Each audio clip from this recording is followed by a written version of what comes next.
Yo, yo, yo, welcome to the Blue Lounge. Welcome to the stream. What a result. What a fantastic performance and a fantastic result. Listen, lads, we've been talking about performances. We've been talking about Chelsea over the past few games, and we've been giving Chelsea grief and a hard time. Today, I want to see positivity. I want to see positivity because we just slapped Tottenham all across White Hart Lane. So big up to the boys in blue. Big up to Tuchel. Big up to our defenders for scoring them goals. Big up to Kante. Big up to Alonso. Big up to Kepa. Big up to CFC Stephen. Big up to Kasim from QN TV. And also big up to Eric Blue. How you doing, Eric? Can you hear me? I can hear you loud and clearly, mate. How you doing? Um, I'm doing okay. I'm doing okay. You're doing okay. Well, you should be doing great because we just beat the hell out of Tottenham. Today we're gonna talk about the game. We're gonna dissect it. We're gonna analyze it. We're gonna talk about all the bits and bobs in respect to the game. But we can't take anything away from the performance and from the result. Changes had to be made. Changes had to be made by Tuchel at halftime. Some drastic ones, and he did it. He did it. He not only changed the personnel, but he also changed the formation. He changed the system, and it worked. It worked a treat. And do you know what? Seriously, we could have scored like 5 or 6 goals in the last 10 minutes of the second half. Not in the second half. In the last 10 minutes of the second half, we could have had a whole bunch of goals scored. Hajar Abid, welcome to the stream. Big up to you. Fatty, Chelsea Forever. Big up to you. Is it Sel Oi Fatty? I don't know. But anyway, big up to you. Thank you for joining the stream. Thanks to everyone joining the stream. Kasim, Julius, Eric Blue. How you guys doing? How you guys feeling? You're all mute. You're all on mute. Hello? Yeah, feeling well. How are you? I'm feeling great. I'm feeling great. I'm feeling fantastic. Me too. I'll be I'll be honest. I'm not gonna lie. I'm not gonna lie. I'm gonna tell it how it is. First half, I was struggling to stay Yeah, awake. I was yeah, struggling to stay awake. Alright, I mean, for the neutral viewer, yeah, it was, the ball was coming and going, chances were being created, but it was a boring first half. Boring. Good play, but boring from the entertainment value. But the second half was different. The second half was different. Was a beautiful London derby. You know, Tottenham away. That's what it's all about. And what a result! What a result! Bobby Smoke Signals, welcome to the stream. How you doing, my man? I think you're on mute, Bobby. Bobby, we can't hear you, mate. Hi guys. Hi. I hope I'm not getting this echoing again today on this device. We're hearing you loud and clear, but can you hear us clearly? I can hear you perfectly. Brilliant, fantastic, fantastic. Bobby, tell me how you're feeling, man. I've got to go out and come back in. I'm having this repetition. All right, log out, log back in. Maybe reset your device as well. Restart it. It might help. It might help. Listen, I'm here for Mason Mount slander. He has been poor all season. Nah, we're not slandering. We're not slandering. We're going to be criticizing players' performances, but we're not slandering. Nah, that's not what we do on this channel. We criticize bad performances, bad decisions. We emphasize good performances, good decisions. We say it how it is. DJ Sav, welcome to the stream, my man. How are you, DJ? Yeah, all good, all good. How you guys all doing? Doing fantastic. Doing great. Doing great. Listen, I wanna analyze the game. I wanna analyze the game. All right. Before we talk about performances and whatnot, because there's a lot to talk about in respect to performances from some players. But I want to talk about the result. Right now, I think we're top. we're top because goal difference, goals scored, goals conceded, results, points. Us and Liverpool are exactly the same, but Chelsea is spelled with a C, Liverpool is spelled with an L. So alphabetically, we're on top, right? So I think we're first, right? Or am I wrong? Am I wrong? Am I right or am I right? Yeah, you're right. You're right. All Yeah, right. yeah. So, By, so, alphabetical order. alphabetical order, yeah. So you know, if the title was decided today, we'll get the Premiership based on the first letter of our name, and that'll be fantastic. But no. Anyway, right now we are top of the league. We are top of the league, and it feels good. It feels good to be top of the league after a great performance against a very strong Spurs side. Yeah. Spurs played Especially the first half. I mean, before the substitutions, Spurs played a good side. They played good players, and I gotta say, the way that Tuchel managed the system and the changes that he made, I was really impressed. Because he saw the mistake and he changed it. And one of the guys is saying Mason Mount. I don't think it was Mason Mount per se. I think even Kai Havertz had a poor first half. Great. But it's the system. I think it wasn't the way that they were playing, but the system they were playing that needed to be adjusted. And having three central midfielders on the pitch at the same time was something that not a lot of people thought would work, but it worked fine. Havertz and Lukaku up front together, I think it worked pretty good. Nee Zion, welcome to the stream. How you doing, my man? Not too bad. I'm just buzzing.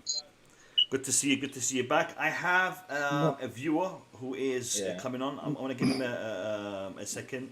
It's Mass Access. Mass Access, how are you? Cool, bro. Hello, everyone. Hey, big Hello. up. Hello, my man. Tell me a little bit about where you're from and what did you think of the game today? I'm from Nigeria. I think we tried from the score sheet, but I feel Alonso and Werner did not really impress me. You understand? Alonso Yes. don't impress you? Alonso, no. Alonso for me is much of an average player. He loses most of the ball than he wins the ball. Mass. What game is this guy watching? He Bro, did not impress you today, or he does not impress you in general? He did not impress me today. Today? Okay, all Yes. right. Hold on, Mass. I will tell I you thought he was why. excellent today. Yeah, it was excellent. Hold on, Mass. I'll come back to you. I will Mass. tell you. Okay. I'll come back to you. Couch Critic, how you doing, my man? Welcome to the stream. Yo, what's going on, fellas? Hey, how you doing, good. Catch? All right, mate? You mate. right? We're good. How you doing, bro? You good? I'm great, man. 3 points. I know, mate. Can't Alright, complain, it's can we?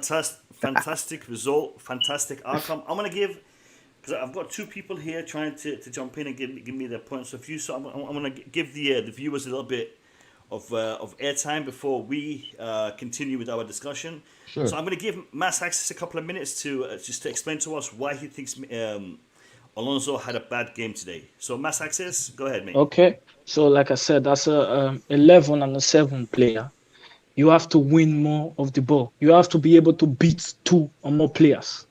There is no way you could be playing the 7 or the 11 and you're not able to beat 2 or more players and get a good finish of the ball.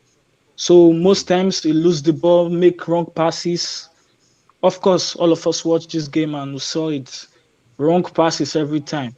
Wrong touches and all that. Yeah, Mass Access, and I have to be honest with you. I'm not sure what game you were watching. Were you watching Chelsea Tottenham? bro, I watched from the first to the last minute of the game. I know what I'm talking about. Okay, give me examples. When did he make these errors that you're talking about? You know, Alonso is a good player. When he pulls out, he know how to pull out the ball. Like crossing out the ball, he's good at that. But he does not do these things at the right time. No, Mass Access. He please, does not do these things at the right time. Understand my question. I want you to give me examples of when he made a mistake that you're talking about, because you're saying he made errors in this game. Just Yes. tell me when those errors happen, so I can recall them. I'm in my trying head. to tell you that some passes is supposed to give to Lukaku. He's not giving When? it to him. In today's game, a lot First of half, second passes. half, beginning, ending. Try to narrow it down for me. First half. Okay, when in the first half? First Talk half about of the game, between 30 to 40 minutes of the game. Okay, so towards the And end of the first half. it was when they brought in Kante that he improved the game. It was more seen when Kante came in. Yes. Kante coming Kante in made improved the a great game. impact in the game. course. Yes. Of Sure course, he did. made a massive impact. There was also a change in the system because he came in to replace Mount. So we had 3 holding midfielders rather than 2, and we had 2 out-and-out attackers. And so the system all changed when Mason Mount came on. Sorry, when Kante came on. Listen, Also, Havertz. mass access. Listen, I understand that Alonso has a lot of deficiencies in his play. His defending is not spot on. His ball control sometimes lets him down. His movement isn't always top notch. But today, his performance for me was up there with the best on the pitch. Absolutely. I am happy. I am happy to criticize Alonso when he has a bad game, but not today. Today, his performance was up there. Maybe I feel it did not do enough for me to see. Possible. I mean, my advice is we should judge the performance and talk about the performance. I have seen Alonso play some shockers in the past. I've seen him play games, and I want to see him getting taken off after 5 minutes. Yeah, agreed, that's what agreed I'm. on That's what I'm trying to say. Yeah, Is but it today, is it off and on player? Sure, I agree. I totally agree, and this is why a lot of us were hoping to see Ben Chilwell get a chance in this game. But I'm happy with the performance of Marcos Alonso today. His performance was spot on. Mass Access, always a pleasure to have you on, and I appreciate you for coming on. I have a few other guys waiting to come on, so appreciate you and thank Peace you. up, bro. Take care, mate. Thank you. God bless you. Cheers. I have Ken O. How are you? Tell us where you're from and what do you think of the game today? Hey, good evening, bro. Calling from London. The game today, very excited. We're able to win, and I believe Chelsea, we are title contenders. And the significant thing is the teams we've played so far. Like we've played Arsenal, we've played Tottenham, so we've played difficult fixtures, and we've been able to gather maximum points. Lastly, PSG, they made a huge mistake letting Thomas leave the club. That manager is the best manager we can ever imagine. Like, he is good. He knows what he's doing. He knows how to set up the teams. He knows how to bring up surprises. So I want Chelsea fans to stick with the manager and believe in this team. This could be our season. Let's just take the game. Man City is next week. Hopefully we get the 3 points as well. But in general, thanks for the game. It was a beautiful game. We outplayed Tottenham today. We played them. I think the second half, man. Second half. Second half. First half was awful, yeah. Definitely. Even though Timo had a bad game also, but Timo assisted the third goal. Yeah, he got the assist for the third goal. Yeah. Ken, listen. We can't have a game without having a sitter being missed by Timo. That's not how things go these days. Okay? I would not be able to go to sleep tonight if I saw Timo not have one of those misses. So it has to happen. It's just we got to accept it, live with it, deal with it, move on. I actually just feel pity for players like Pulisic, Ben Chilwell. How are they going to come back to this team? Because Chelsea today, everybody is on point. Like everybody is playing really well. So Pulisic, I think they need to work harder. But thanks for having me on your program. Pulisic needs to. Appreciate you. Thank you for coming on. Take care, mate. Take care, mate. See you again in the future. Take care, Ken. Yeah. All right. Listen, bye. Bye. I have Chris in the background. Chris. Chris, I'm gonna keep it for the panel for the next 20 minutes. So after 20 minutes, I will allow you guys to come back on. So Chris, please try again in 20 minutes, and I will have you back on. Boogeyman, welcome to the stream. How are ya? Boogeyman. Can't hear you. Can you hear me? Yep. Yeah, we can hear you. We can hear Yo, you. hello guys. How are you guys doing? Hey, Boogeyman, how you doing, bro? You all right? How are you doing, mate? I'm All right. good. I'm good. Let me bring some negativity to this. Oh God! No. Listen. Wait. Before you bring negativity, listen. Today it's an open stream. It's an open stream, but I also have a full panel. So I will be giving access to you guys to come on every 30 minutes. So right now we're on 17 minutes. At 57 minutes, I will give access to the people in the chat to come on. We've had some good comments already. So people in the chat, you will get a chance to come back on and talk to us. And the people on the panel, big up to all of you. And today is an open debate. Don't wait for me to ask you to come in. So we're going to start with Boogeyman with his negativity/positivity. And then we're gonna take it away. So Boogeyman, start us off, mate. Yo, thanks guys for giving me this opportunity. So first half, that's a poor first half. That was a poor first half. This win is Tuchel win. I'm going to say that he did something in the second half during the pause, changing the system, bringing Kante on. That's why we win this game. My problem with Tuchel is why can't Tuchel impact the game during that first half? Maybe I don't know the team well. Maybe Tuchel knows those guys say, if I give instruction during that first half, I might just lose the team completely. I may just lose them completely on the field. So I'm not sure what's going on. But for me, I'm just saying, let's say we play a game. Like this, today was just a carbon copy of Aston Villa and Zenit game. First half, poor. Second half, we dominate, we kill the game. So let's say we play a first half with a team and Kante get injured during that first half or whatever it is. And we cannot have a good performance in the second half, then we lose the game. So for me, I'm still waiting for Tuchel to try to impact game. Boogeyman. Yeah. Mm-hmm. Let me tell you something. In football, that's why we have tacticians in football. You know what I'm saying? That is why we have coaches and managers who can read and understand what is going on during gameplay. You know, if those managers and coaches are not needed, then we just put the players on the pitch for them to just go and play. So Tuchel realized what was going on in the first half. You can't pull strings. You can't do anything.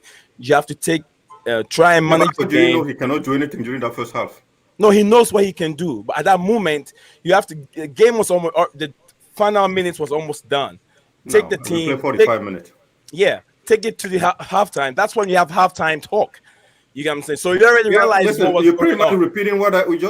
repeating what I just said. I said Tuchel did something in that halftime that impact the game. We have a result at the end. I know Tuchel is good at that. But what I'm trying to say is you wouldn't know what will happen in the first half. You wouldn't know what was going to happen because Esperanto Santos has his own tactics in the first half. One second. I don't want to have people talking over each other. So allow the person to finish their point and then jump in, because then it's going to be a shouting feast. So continue your point, Nee, but just everyone wait for the person to finish before you jump in, please. Okay. What I was trying to say is, like I said, Tuchel realized that there was a problem. He could not fix that problem right in the first half, so he waited until. Because in a game, every coach goes in with his tactical play. So in the first half, you don't want to pull a player out right in the first half. Sometimes it demoralize the player's effort and then his confidence in the game. So the best thing you have to do as a coach, a tactician, you wait until the final first half comes to an end. Then you can make your changes in the dressing room. Then you know what you have to do in the second half already. That's what I think Tuchel did. It's not like he doesn't know what to do right in the first half. Go ahead. Yeah, sorry. I just wanted to piggyback on that real quick. I don't know if it's so much that Tuchel doesn't know what to do. Like, first of all, you spoke on the Zenit game and then you spoke on the Aston Villa game. Both those teams changed their shape to play against us. That was unexpected. So It's not like he's coming into the match not thinking. That's unexpected. You can't expect him to just like adjust, to adjust to the tactics that he wasn't expecting to see. He did it in the second half, and he changed the game. And we saw that again today. Like, nobody knew that the Spurs were going to be pressing that high up the pitch. Nobody even knew what the Spurs lineup was going to be, let alone how they're going to play. So you adjust as the game goes on. That's how I see it. Yeah, you're right. You're both right. You and me, Zion. Spurs came and threw everything they could at Chelsea. They wanted to win this game. They even lied to the media about their teams and injuries, which I just thought is a really pathetic way to approach games. Look, you're playing so-called top teams. They're going to do different things. And just like Zion said, that's why you have tacticians. It is to the credit of a man like Tuchel that he even knew what to do when Spurs were coming at us that way. He knew who to take off and who to bring on. He knew to bring on Kante and keep the other two midfielders. He knew when to take off Havertz, although I'm just biting my tongue about Werner because I'm still pissed about the chance he missed. Sorry, Bobby. That just came out. Listen.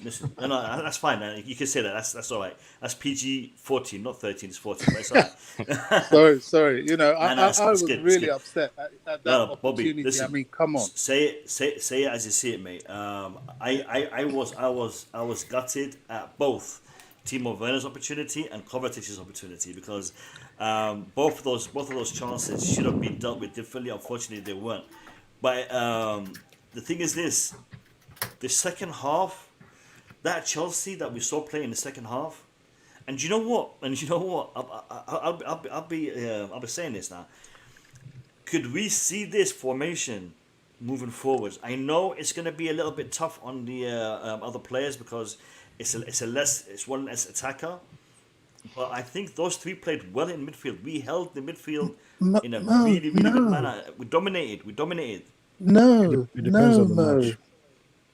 But in this match, the whole point about Tuchel is he mixes it up. He mixes it up. He does different things. He dips into using the strength of the squad. You're not going to see him do that against City because he's not going to need to do that against City. In fact, if there's any game I'm worried about, it's that City game because they have every reason to try and win it after what we did to them last season. But he has to come up with something different yet again. You know, I like this man. He has done no wrong. Guys, make sure your mics are on mute. Sorry, Bobby. Make sure your mics are on mute because I'm getting some feedback.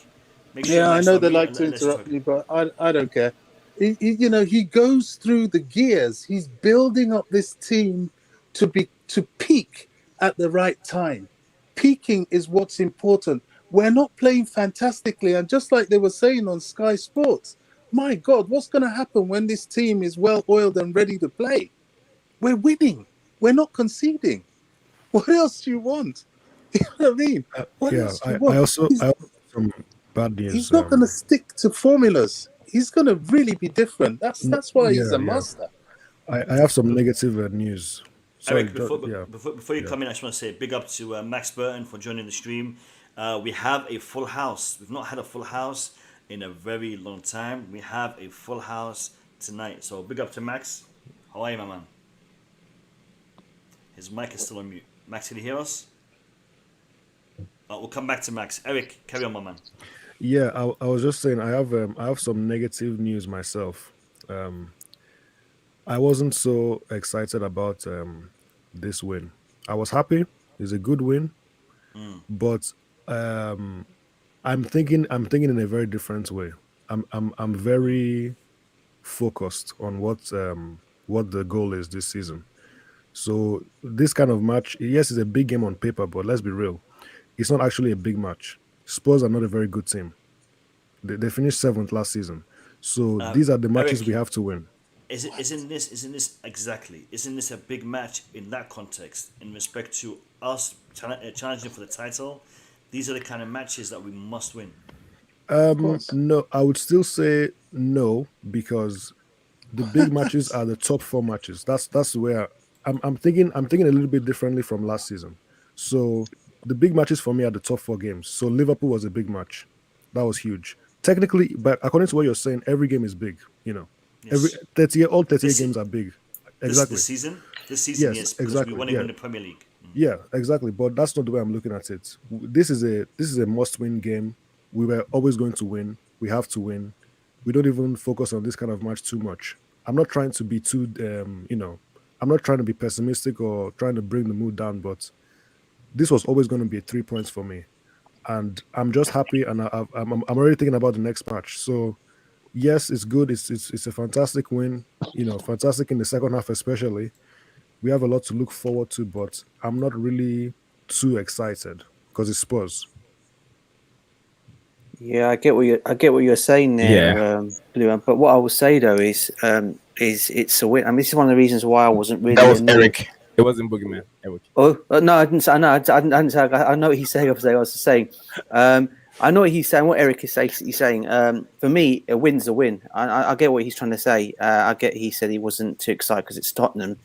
But a win's a win. This is why I'm not so annoyed about Kovačić and Werner's miss today, because I always knew we were going to step up and get these goals today. It was just a matter of when they were going to come. And the way we were just attacking Spurs in the second half, it could have been 5 or 6 goals today had we taken all our chances. Easily. But we got the 3 goals, and I'm happy. We're top of the league. We move on to Manchester City. That will be a tough game. Yeah, but listen, we pepped them last season, 3 games. Yeah, we piped them 3 games last season. So I'm not saying it's going to be the same again this season, but I'm not so worried about that game. Every game I go into now this season, the way we've started this season, I'm just confident we're going to win every time, regardless of what happens, whether we go behind the goal or we don't. We'll always come. We've always got that gear to step up. And this is what I think I'm going to cut you off, DJ, for 2 seconds. Yeah, 3-5-2 versus City. I'm going to have to ask you to bounce from the stream. I am waiting for someone to join. It's not open to the public just yet. I have got the link in there for a public access for every half an hour. So 3-5-2, if you can just bounce and come back in half an hour, I would really appreciate that. Mr. Mohammed, can you hear me? Yeah, go ahead. Yeah, I have a couple minutes just to bounce and take the family somewhere. So let me lay out a couple points, and then you guys can take the rest of the time, please. Okay, I'm allowed to do that. Thank you very much. Go ahead, man. Go ahead. Thank you, Diggy Sab, who was on the floor, and I'm gonna take this time away from you. I have couple things that I want to lay down before I walk away. What I've realized from our team is still not yet there. We are not yet there yet. The only thing that we need in our team as of now is the final the decision we make in a final that results into to our goals. And I'm gonna pick point at this specific minute 14, the one with 3 players that could not get the final decision. It was in between Mason Mount, Lukaku, and Kai Havertz. Minute 14. Then minute 25, it was Christensen final decision in front of goal. Minute 38. Kai Havertz again. Then we're gonna go back to minute 79, final third problem, and then also the 90th minute Kovačić, also final third. So all these minutes that I've mentioned, if our guys should have had the final decision, final third right, we would have chipped in over 7 goals. And you could tell those are clear chances that Chelsea should have put in. Putting the ball at the back of the net. One more thing that I want to... Are you saying 7 goals on top of the 3 that we already scored? We already scored. No, so that would be a 10-goal... okay. Yeah, all those minutes that I mentioned. Okay. That could accumulate to... I said 1, 2, 3... I think about 5 minutes. So if those 5 minutes that I just mentioned, if we have make the final decision very well, we would have get more than 3 goals that we had. That could have taken about maybe 8 or 7 goals. So that is what we're lacking right now. That our team will be ready and finished for every team that we meet. Because if should the case we should have meet those big teams that defend very well, that hold on to the ball in midfield, and we can finish those chances, when are we gonna get those chances again to be able to put it in the back of the net? So I would say, yeah, Alonso was spectacular. And then also, this goes to what Eric have to say. Eric, remember, there's something called derby. Derby, no matter how bad your opposition team plays, when he meets you, because you're in the same city, the same state, you guys have bragging rights. When he meets you, he plays the best football that he's ever played. So that is why Chelsea winning against Tottenham looks so exciting. It's not that, forget about the position that they were last season, or even the loss that they lost against Crystal Palace. It's always bragging right. So guys, I'll leave you guys with this, and I thank you all. I thank you, Mr. Mohammed, for the opportunity. Take care, mate. I love you guys. Have fun. Take care, brother. Take care, brother. Take care. Thank you. Mo, can I add a point? A very important point about big games. You know, I'm a Hayes boy. I'm from Hayes, Middlesex, Greater London, Yeading to be exact. As a kid, we lived near the Wilkins family. We used to look up to them. They were big there. All that area, Hayes, Southall, Acton, Ealing, where you are, Mo, going on to Shepherd's Bush, all of that area, Kensington, that was all either Chelsea or some spates of QPR, especially when QPR got into the old Division 1. You don't tell anybody from the real Chelsea culture that the Spurs game is not a big game. Let's have that right. Okay. It's you know so what I mean? True. We want to beat Spurs every time. Which way, every day. That's who we are. Well, we played them pre-season, and I was up for that game. Pre-season, I was up for that game. You know, okay. You know, I know we've sort of all joined the club at different times from different places, and so we've come with different ideas. But the fundamental culture of Chelsea is that Tottenham, Arsenal, we beat them. Period. I think we're getting a different. It doesn't change the fact that Tottenham is not top team. Yeah, exactly. That's the point. That's the point I'm making. So it's a big game. That's the definition of top yeah, team. It's a big. It might be a derby, like as Zizan said, exactly. But they're not top team. So if someone is not really excited about it, he's not. Yeah, it's a big game in terms of the importance to Chelsea fans. I can't argue with that. Of course, I completely agree. But it's not a big game in the sense that Spurs are not a big team right now. That's the point I'm trying to make. Spurs aren't a top 4 team. So that's what I'm saying. The mistake you guys are making with that is you're making it sound like there's only going to be 6 big games all year. You know, these are big games. Like if we lose that match, there's hell to pay. So yeah, it is a big match. It's a London derby. It's 3 points at the beginning of the year. It doesn't matter if it's a London derby for some of you. For me, it matters. You know, I don't know about you guys, but that matters to me. It's not about the bragging rights. It's about asserting your dominance against your closest rivals. That's what it is for me. And then on top of that, we have to look at this. The whole season, we're gonna have 36 big matches if we want to win the title. You're talking about teams like City that put up 100 points a couple of years ago. Every match counts. Every game is important. I'm guaranteeing that. There's not going to be any easy games. You know, the same thing with Liverpool. Liverpool put up 90-something points. These teams aren't going anywhere. I'm going to interrupt you, Dennis. You know, one thing that we were worried about is scoring goals from other avenues. Do you remember that? Do you remember us talking about, we're putting too much pressure, too much emphasis on Lukaku? Today, our centre-backs scored 2, and our holding midfielder scored 1. All right, so we've got 2 goals. We've got 1 goal from midfield and 2 goals from defence, which is exactly what we were talking about in the stream yesterday. Those of you that were on the stream yesterday, remember, we're talking about we're going to see more goals coming from other parts of the park, parts of the pitch, and we saw that today. Today, Chelsea have emphasised 2 points in my opinion. 2 points in my opinion. The first one is the fact that we could play ugly and win, because we did it 3 games in a row. I mean, today I wouldn't classify the second half as being ugly. It was actually quite beautiful, but the first half was very ugly. All right, but we did it and we still won, and we won convincingly. You know, people will say, "Oh, you got 3 goals, ricochet, but we could have had 6 and 7." When Zion Easily was 6 or saying, 7. spot on. Zion was spot on. We had so many opportunities that were, that could have been converted that we didn't convert. So I am very confident. I am very comfortable that these 30 odd games, 38 games that we have to win. Well, we don't really have to win, but we have to perform highly at to get this title. We are more than capable of doing so. And Dennis, I apologize for interrupting you. I just had to get that off my chest. No, that's a great point. That's an excellent point. We were talking about that earlier. It's true. Just the fact that we need goals to come from elsewhere on the pitch, and to see, my namesake for the day, Thiago Silva, that's a man of the match. I don't know how you guys felt about it, but he was man of the match. He was excellent, mate. He was brilliant. Before the goal, he was man of the match for me. He was fantastic in the first half, right? So, to see him pop up with a goal and then just be such an imposing presence in our box. Because imagine Kepa in the goal.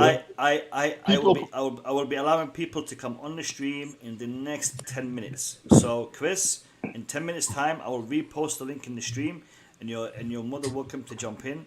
Max, I have sent you the link in the group chat, so you can find it there, Max. Did you see Kepa come out and play across? Did you see that? I couldn't believe it. He did. And he kept a clean sheet. Yeah. I mean, when you see Kepa in a goal, and then the Thiago Silva performances today. Sorry, So Boogeyman, did you see when that shot ricocheted off his chest and he went back and grabbed it? How he kept hold of it? Yeah. That for me, that says so much. That says a lot. It's like a mistake for him is really something. He doesn't want to have that mistake happen to him. He doesn't want to have. It hurts him just as much as it's going to hurt us. And to see him reacting that way, it was fantastic. And at one point also he imposed himself. Like the ball was in the air, he jumped. I mean, he took it and he sat down. He sat down, but for a few minutes, I don't know why, but I was impressed today by Kepa also. But again, like Couch Critic was saying, the way Silva performed today, it can only give. My name is Thiago Silva today, by the way. What did I say? You said Couch Critic. My name is Thiago Silva today. Thiago Silva. Oh God, I was talking when I see your face. I didn't look at what you wrote there. Anyways, listen. Thiago Silva. What Thiago Silva was saying today. The thing is, if you Kepa, even though you have a lot of doubt in yourself, and the way Thiago Silva is controlling that defense today. I mean, you have all the time to take a deep breath and just not making too much mistakes. So he did it. At the end of the day, this clean sheet belonged to Kepa. So, guys, I want to ask you a question. Does Mendy have an injury, or is this a tactical change? No, he has an injury. It was a rib injury from the game against Zenit. He picked that up. Okay. So that whole defense, the defense, all of them really. Excellent. Our man Rudiger, Aspi, the skipper that I don't think gets enough credit. He's a fantastic captain. So true. The whole back line, even Jorginho, crikey, there's something. Georgie's a lion now. You don't bully him that easily anymore. Have you noticed? He's holding his own in the middle, and that's all we've ever wanted from Georgie. Physically you can still bully him, but he just doesn't give away. That's why he just doesn't give up. He kept running through it. That's all. Yeah. Kovačić, okay, he missed that last chance, which I think he should have passed rather than try to shoot, because the angle was just covered by Lloris. But his overall game was brilliant, even in the first half when we were struggling. Our defense keeps us together. Confidence is growing within the squad for sure. Confidence is definitely growing. You can just feel it. There's no doubt. We keep clean sheets like last season, and we're scoring goals. We're scoring more goals. It's not something to ignore. We have to be very confident.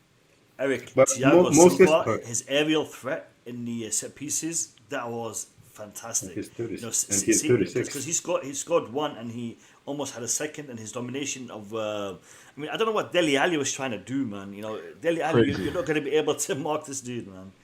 It's funny too. Like, we talk about world class a lot, and the standard for me is like a Thiago Silva. Like how many years has this guy been playing at an elite level and not seen any drop off? Like that's what world class is. It's not like what we're talking about. You see somebody play like a few games and like, oh, he's world class. He's world class.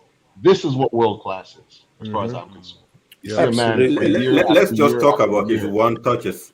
His one touches when he is under pressure. His one touch to restart our attack. It's just amazing. Sometimes you will see 3 players running to him, but he already know exactly where that ball has to go.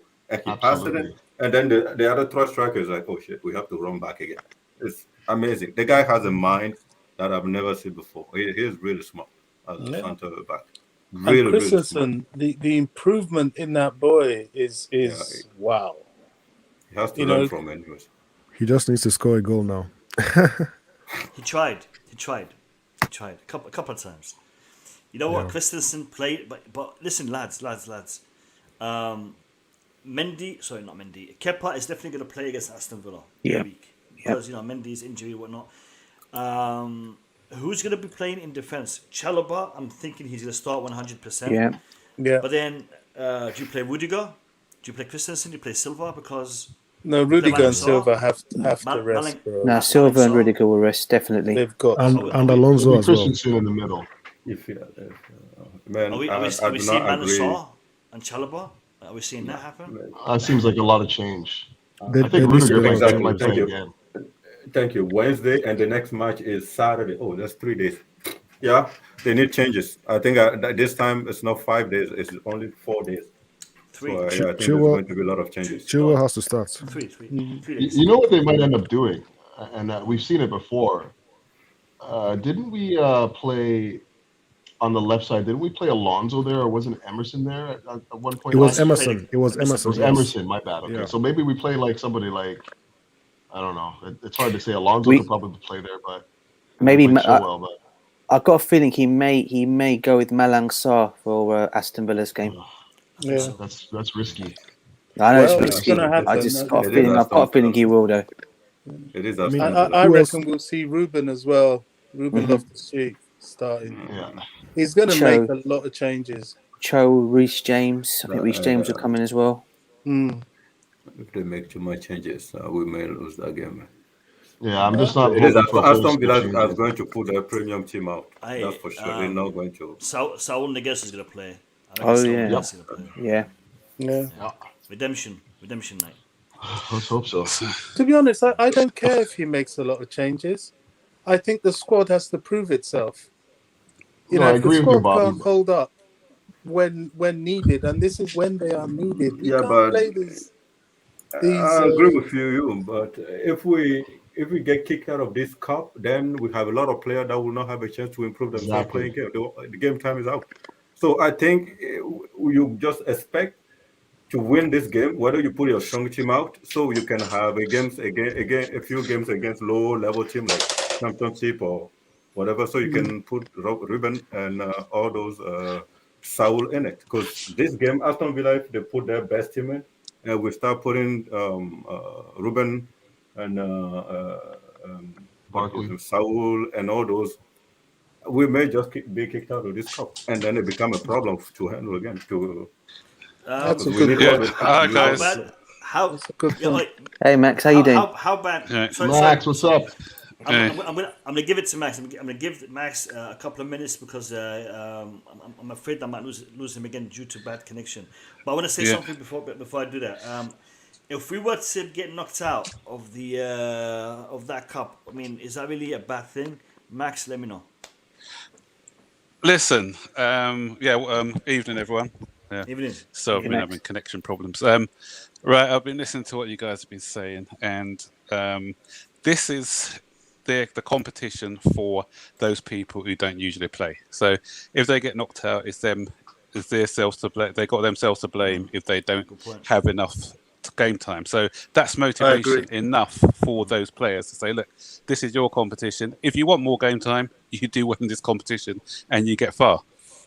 As far as the defensive positions for me, Reece James as right centre back, Chalobah in the middle, and left centre back That's I'm not sure, but Ben Chilwell will be one of the wing backs, and Callum Hudson-Odoi the other wing back. But yeah, Malang Sarr probably as the other centre back, probably, and in defence, because these guys games are coming thick and fast. Because obviously we got Man City and Juventus, who are two big games coming up.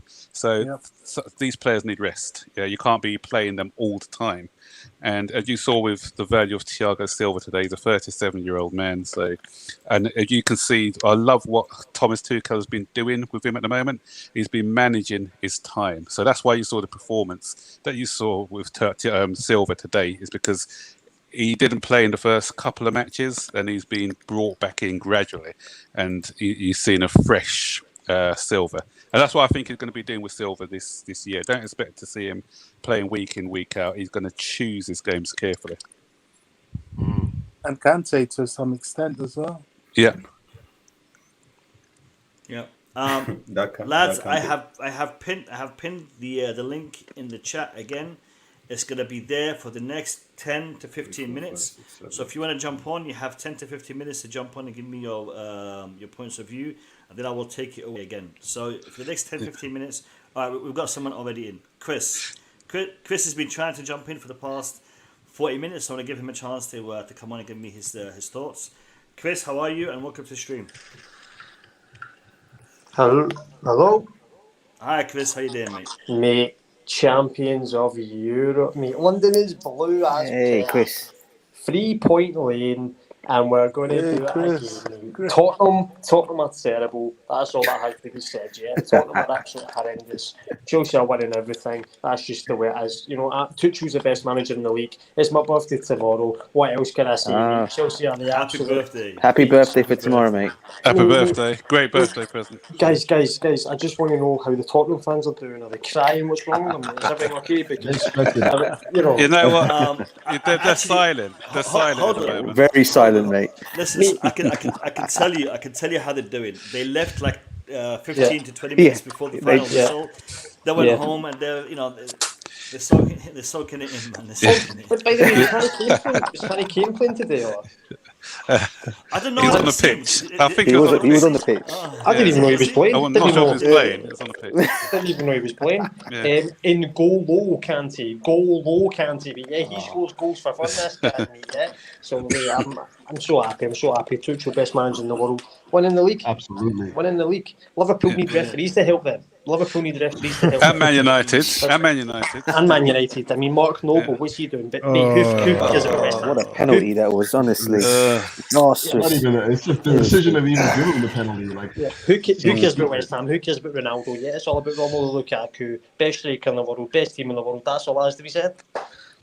Chris, love your comments, mate. Every time you come onto my stream, you fill it up and with the passion, positivity and passion. I love it. Thanks for coming on, Chris. Can I address something? Mo, can I address something what I heard earlier on a call from Eric about Tottenham? Listen, Eric, what you got to understand with Tottenham is a big game. It's a massive game for us, okay? Even if Tottenham were in the relegation, it's still a massive game. This is a London derby. This is a club who Chelsea hate. This is a club who, even if they're in bad form, they're going to be coming at Chelsea 100%, okay? So that's not to be underestimated. It doesn't matter if they say they're not great at the moment. If you saw their performance against Manchester City, which was a decent performance against the champions, and they beat them. So for us to go there, and we had problems in the first half. Okay, so the way that Nuno set them up was quite good, and it surprised us a bit, because we thought most of us thought they were going to be sitting back and getting us on the break, but they were pressing us high up the field from the beginning and outnumbering us in the midfield. So what we did well, Tuchel found a solution, and by putting in Kante so that we had more strength in midfield. And so what I like, no matter what the problem is this season, Tuchel always comes up with a solution to the problem, which I think's quite impressive. Because if you notice, last couple of seasons ago under Conte, when we played the back three, teams started to study the way we played and came up with ways to combat the way we played. And that's what teams are trying to do this season. We saw Villa change their shape when they played 3-5-2. The Russian team the other day, they changed their shape as well. So teams are doing that. But what we're doing, we're coming up with solutions to those problems, which is good to see. And so I just, what I like about it this season is I've got that Jose Mourinho first season sense about it all, whereas I'm going into games now expecting to win, not hoping to win. I'm going expecting, and so that's Max, good to have. Yeah. Max, not only are we going into games expecting to win, but the players opposition are coming to play us and they're expecting to lose. Exactly. Yeah. You know what? Go ahead, Elibro. Yeah, I will concede on what I said. I take back what I said. Spurs are always a big match, not because they're good, whether they're in the relegation zone or wherever they are. It's always a big match because it's a derby. We hate Spurs, and it's an important game. So, but 3 points were never in doubt. Hold on. People in the chat. I want you to do me a favor, and I want you just to emphasize this. We hate Spurs. All right, everyone, just type that in the chat. And Arsenal. Add Arsenal to that as well. And West Ham. No, seriously. It's true. Right. You see, the rivalry, this thing goes back decades. We're talking as far back as the 1950s. I'm sure, Max, you remember, the dark days of football. What used to go on in the stands when these two teams met, just shouldn't be mentioned. It's that bad. Exactly. It's that bad. Yeah. So it's and another thing, I'm not sure if you guys have spoke about Jimmy Greaves, rest in peace. Yeah, rest in peace. He served both Chelsea and Tottenham. And another thing I think which sort of made the rivalry even greater was because he was a Chelsea boy, made in Chelsea, lots of goals for us. Then he went to AC Milan, and when he came back from AC Milan, both Chelsea and Tottenham matched the offer that AC Milan wanted, and he chose to join Tottenham. So that would have got that rivalry up as well. So it's been, as Bobby said, this rivalry has been going on for years. Oh, for the 1965 League Cup, or was it the FA Cup? It was bitter. Yeah, the League Cup. Yeah. I wasn't born then, by the way. I just read it. I wasn't. I came a year later, but we were brought up to hear all the stories. Yeah, we heard about it. Yeah. Lads, in the comments, I've literally just put a link to Max Burton's last video, the tribute that he made for Jimmy Greaves. It's a very nice video to watch, and it tells you a bit of history. So click on that, go watch that, and give it a like. And if you're new to Max Burton's Burton Bowler channel, give it a subscription as well. Thanks, appreciate that. So let me bring some negativity into this again. Oh, again? Again, honestly, Boogeyman again. Boogeyman, before you start your negativity, I want you to do me a favor. I want you to tell the people to like the stream and subscribe to the channel, and then you can get negative. Hey, you guys. First. So, we have 89. Hey. Is that guy that smashed that goal? We have 89 likes so far, so guys, smash the like button so we can move past the 100 fast. Anyways, Max has said we come to games and we know we're going to win. Of course, the confidence is that. I feel like we're not going to be bullied, and at the end of the day, I know we're going to always have the really good second half as the last 4 games or the last 3 games. But my worry is still the same. Will our first half cost us a game? That's why every time I start again, today when I was watching the game, I'm just like, okay, let's not make a big mistake and Tottenham score 2 goals, and we're going to be fighting like hell in the second, because I know we're always going to have a better second half. So anybody that said now that Tuchel come with this the solution, I mean, we talked about it already. I don't want to spend too much. I just find it a little funny that why Tuchel cannot solve those problems in the 35th minute or in 25th minute. Why can't he just change the system there? Something else I'll say. Sorry, guys. Yeah, go ahead. Yeah, just to respond to what you've been saying about Tuchel not making changes faster. I don't think halftime is too late to make a change. I really don't. I always expected a change to be made at halftime, maybe a few minutes after halftime. But you have to consider as well that he's managing the squad. He's managing the fitness of the players. So Kante not playing. 3 subs. Yeah, 3 subs. Yeah, 3 subs. Kante had a little bit more rest. He played only 45 minutes as opposed to 50, 60, more than that. So these are things that I also look at when I consider why the manager maybe didn't make a change earlier than he did. So that's it. Boogie, man, we make 2 subs in the first half. 2 players get injured in the second half. What happens? We leave ourselves 1 short. You don't make a sub in the first half. How many managers do that? The only time we've ever seen that happen was with Jose Mourinho against West Ham, I believe. I didn't talk about sub. When System. he took Joe. System. No, Joe but Cole, Sean Phillips. yeah, but the thing is, you can't just change the system like that. He had to put on Kante. He changed the system was changed because of the personnel that he had to put it on to do it. So, what would you have dropped Mason Mount into midfield 3 or something? What would you have done? What would you have done if you were you were talking about the system? What would you have done to change things up? Probably bring Mason Mount in the middle, because if Tuchel had decided at one point that okay, the 3-4-3 system is not right at this point. Tottenham has pretty much come up and slow us down, and he thinks 3-5-2 will be the solution. Then why can't they just implement that in 35 minutes or something, or even 10 minutes before the half? I just want to see something, because things just that first half, it can go anywhere. It can just go anywhere at that time. Like Tottenham can score 2 goals and we just be 2-0. So that's why my problem. I mean, you guys are pretty calm about it. I like it. That's why I come here. But me, I'm not. I just get frustrated so much. Then when we come to I know that when we go to the second half, we're going to just demolish them. I know that. No, but did we get... Wait. No. I'll let you all come in. Just give me a second. Firstly, Gabriel, welcome to the stream. And you don't have to wait for me to tell you to come in. The stream is open.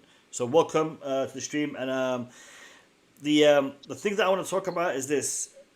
I see the frustration that Boogeyman is talking about. I see it. And at the same time, I don't see it as being negative. I see it as being something positive, because we are lacking in certain areas, but even though we are lacking, we are still performing. Therefore, I think I would rather see us, and I think it was a Bobby who talked about this a couple of streams back, and he said, let's get this out of the way now and deal with it and address it and build on it, rather than have these kind of issues happen midway through the season or towards the back end of the season. I'm not seeing anything today that scares me, that puts fear into me, that makes me worried. Because whatever is happening, Tuchel is addressing it at halftime. Now, I think the conversation that Tuchel has with the players at halftime, I'd rather see him do it on the team bus as they're coming into the ground, so that we can start with a good performance in the first half. Because I'm not sure what is happening, because literally every game, or the last 3 games, the second half has seen a change in attitude, a change in performance. But I think.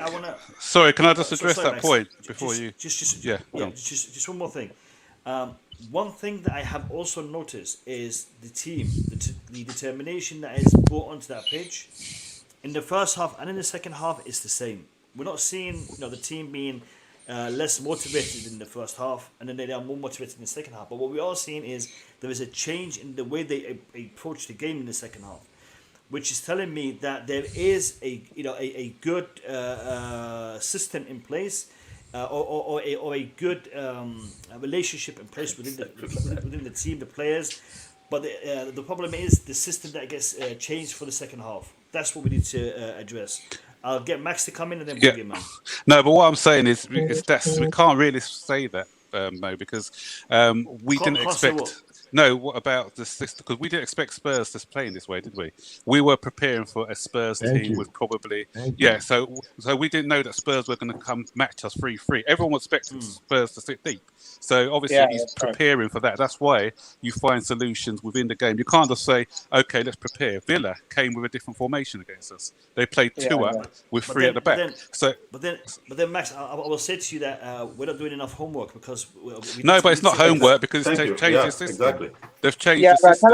That's not what they Max? play with normally. Yeah, go on. Can I say something, Max? You're absolutely right about because I didn't expect Tottenham to press high. But the difference is I agree with Bogeyman to an extent.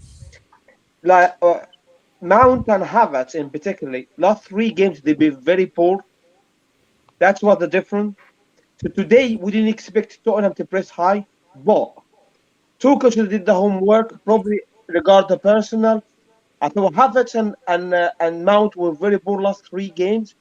That's what Timo Werner should have started, in my opinion, and Kanté should have started because Kanté is a big game player. And so Kassim, do you think Werner, when he came on, he played well? Very well. Very Why? well. What did he do that you think it was good? What was it? First of all, he got an assist. Secondly, you know that the sitter he missed.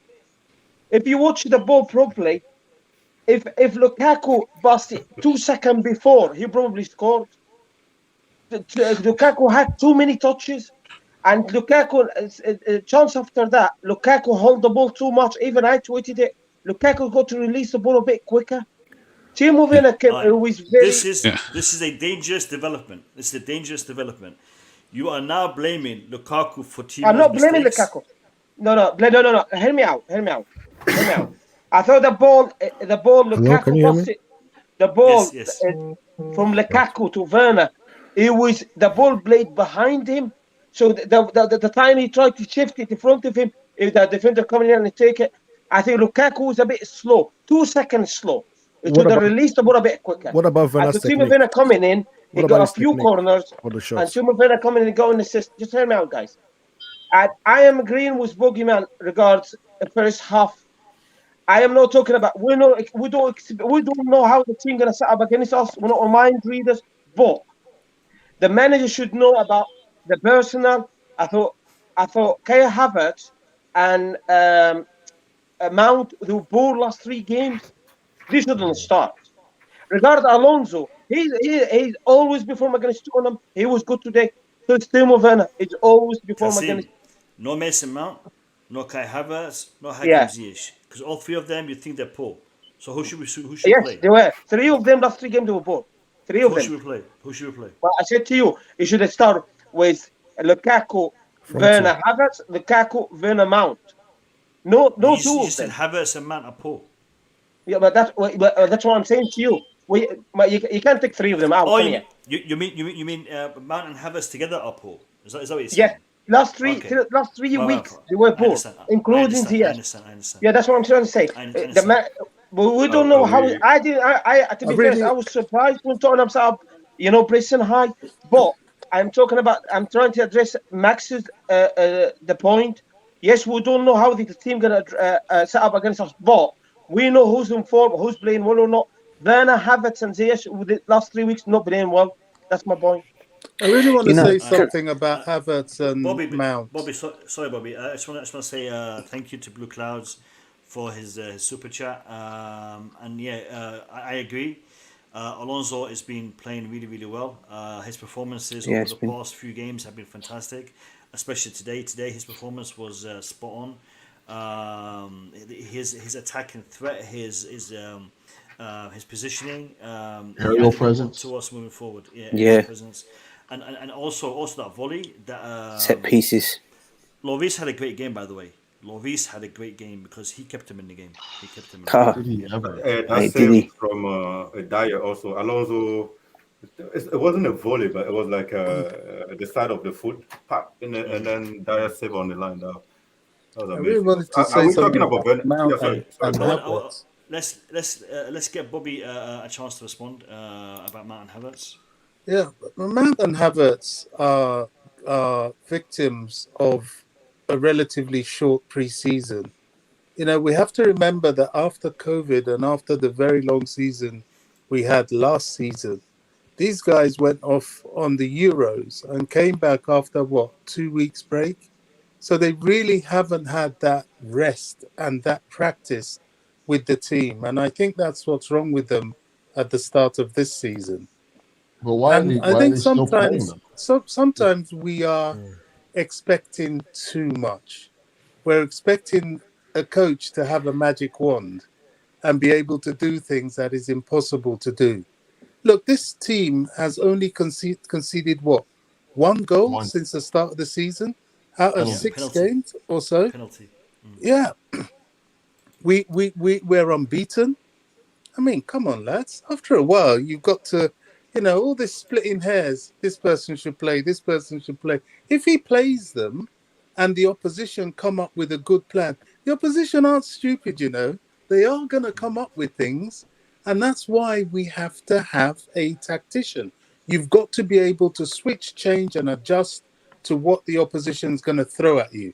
They're not going to sit there like statues and let Chelsea run rings around them. They're going to come up with their own plans, and they're going to come up with very good plans, just like Villa did, just like Spurs did. But Tuchel showed he's better. And I think we've got to give him credit for that. Sorry, guys. I just wanted to quickly... Go ahead. I want to bring in it's Thiago Silva, subscriber. Thiago Silva. I got to bring in a subscriber. I'm going to call him FIFA. FIFA, big up to you and welcome to the stream. How you doing, my man? Yo, what's up, Blues? How are y'all doing? We're doing good. We're doing good. How you doing, mate? You all right? FIFA, tell me where you're from and tell me what you thought about the game today. Well, my real name is Saud Al Harbi. I'm from Saudi Arabia, Riyadh, and I'm a big fan of Chelsea since 2015. Oh, you speak Arabic? Yeah, man. I'm your neighbor. I'm from Iraq. I'm from United Arab Emirates. And the guy next to you is also from the same place you're from. So I'm from Toronto. You're with family. Tell me what you thought about the game, man. Tell me what you thought about the game. First of all, you're all of my family. Also, big thumbs up to the Blues. And I want to say big thumbs up to the one, the only Thiago Silva. Amazing header. And I wished he was going to be like, I'm not going to be actually like a kid or anything. I wished his ratings on FIFA 22 as 88. Those guys are clowns, 84. Man. Yeah. Yeah. But to be honest, I'm really happy. I was really screaming the hell out of this game. Like non-stop. Well, I'm glad you're happy. I want to ask you something. How did you rate Marcos Alonso's performance? Who? Marcos Alonso. That was rude. Marcos Alonso. No, he didn't hear me. Oh, okay. No, I don't hear you very well because I hear a little sound. Maybe some of y'all. Yeah, tell me how you think Marcos Alonso did today. Well, I give him credit. Okay, I don't want to go at him at all. Like from last season, I was like saying that he's not actually good for the team. I don't think he's actually going to bring something to the team. But I changed my mind. I will give him credit. He's a great player. He's been with us from 2016. Yeah. I've also got a question. Nice AV, by the way. Who is that exactly? That looks like a different. I'm not sure I recognize who that is. What do you mean? On your picture. Oh, my picture. Yeah. Yeah. One of my cousins was wanted me to do a YouTube channel. Right. Saying that I'm actually good at FIFA. He wanted me to do a YouTube channel, and I said I don't actually have like a photo of the channel, and he made me this. Okay. Actually, that's nice. Yeah. Actually, you don't guys actually have to watch my channel because I'm from Saudi Arabia. I'll use my Saudi Arabia language. Like, you don't understand what I'm saying. Listen, okay. Saud FIFA, less promoting, more talking about Chelsea. Big up to you. Thank you for coming on my channel. I really appreciate you, and big up to the Blues. Oh, yo. And the supporters are all over the place. You know, in the Middle East, in Africa, Asia, North America, South America, Australasia. Even we've got a couple of guys in the. Yo, you guys are lagging. Big up to you. Guys are lagging. Big up to you. Well done. Can I interject?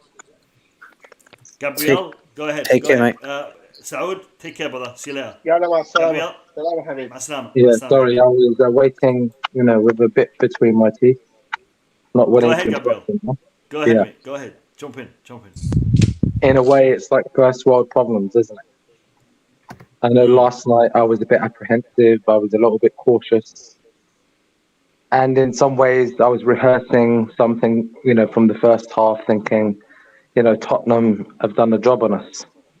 And I was quite, fearful that we would draw or lose like a 1-0. But the way we came out in the second half, that just has reaffirmed, the faith that we should have in Thomas Tuchel. And ultimately, despite the Tottenham, you could say, sort of dominance of the first half, they didn't really, come up with any significant chances. And no, I'm really happy, really proud to be a Chelsea fan. And I think it was a really good performance that cements us as a really, significant threat to win the league. Yeah, agreed. Yeah. Can I just quickly come in, because my dad too was also a Chelsea fan. Yeah. Gotta holler at him for a minute, but I'm just gonna wrap it up real quick. And obviously a great stream. I love hearing from you guys, which is why I'm always here. But I do have to go. So I just wanted to say your father is a Chelsea fan. Oh yeah, big time. Oh, okay, good. That's why. That's why. My father is an Arsenal fan. Oh, that's too bad. So that's too bad. We don't talk too much. That makes sense now, Bugano. That makes sense. Opposite to me, my son. I was going to say, that doesn't surprise me. Right, listen, Boogeyman's dad is an Arsenal fan. Max has got a son who's an Arsenal fan. I've got a brother who's an Arsenal fan. So, we all have our own problems, man, but, we'll deal with them. we do have our own problem. I love it. I love it, especially now, because the banter is ridiculous. I got my wife is from Liverpool, guys. She's about Liverpool. Oh god! I got an uncle who's Liverpool. Actually, uncle that's Liverpool, uncle that's Tottenham. So I got two brothers who are Liverpool, and the rest are Chelsea. Oh man, that's tough. Liverpool's like the one team that I really, really despise. But I just wanted to say, I thought overall we asserted our dominance over them. I mean, just like what Gabriel said earlier, as much as they had the march on us in the first half, they didn't really create anything that really hurt us. I don't remember in one chance that I was like, yes, this is a high danger opportunity right now. So even with that, I do think that their press gave us all sorts of problems. I thought that Son in particular was putting us under all sorts of pressure. And it was probably part of the reason why we went to the three in the middle, because we couldn't deal with the press very well, building up from the back. I also thought Alonso had a fantastic game, not just because he was good on the ball, which is rare sometimes. He had a fantastic game, Boogie, without doubt. Great. He was an outlet for us on the flank. He built attacks from there. We were able to build attacks up there as well. He combined well. Only thing that he didn't do fantastically was his finish. He had a couple of opportunities to finish, and he didn't. But aside from that, his box presence, his aerial presence was on display. His ability to bring the ball down and help us build attacks was there. Just let me finish, and then you can just jump in. No. I will put it so Mo can know. I would like to talk after you. Yeah, sure. Okay. Yeah, actually, I want to talk after him, and then I'll let you talk. So. Okay. So yeah, I thought Alonso had a great game. I thought he was a strong outlet for us all game, and we built a lot of attacks that way. I also wanted to shout out my namesake for the day, Thiago Silva, just because I thought he was, even before the goal, I thought he was our man of the match for me, because I thought he was just, when we were under that little bit of pressure that we saw in the first half, it was him that basically was the calming presence in that midfield, or in our defense, in our box. So he was fantastic all match long. His ability to just like get on the ball and then dribble out from the back, relieve pressure that way. You know, because they were pressing so high, it was important to have somebody who was able to like beat it with a dribbling, you know, not just pass, beat somebody with a dribble, right? And he did that a couple times, which was just wow. What's with this guy, right? Amazing. World class, the true definition of what a world class footballer is. That's what I'm talking about. Not just do it for a couple of years, do it for a number of years, and never see a drop off. That's what world class is, and that's what Thiago Silva is. And at one point, he was even faster than Harry Kane. They both sprint together, and he beat the Harry Kane. Harry Kane is not really playing right now. Let's be honest. Harry Kane's not. Yes, I agree. He's not. He doesn't really want to be. He doesn't want to be there. He doesn't want to be there. He doesn't want to be there. But just on a final note, I thought that like the second half, the change to 3, like Graham Souness was saying something on Sky Sports, and I was just like, what is this guy talking about?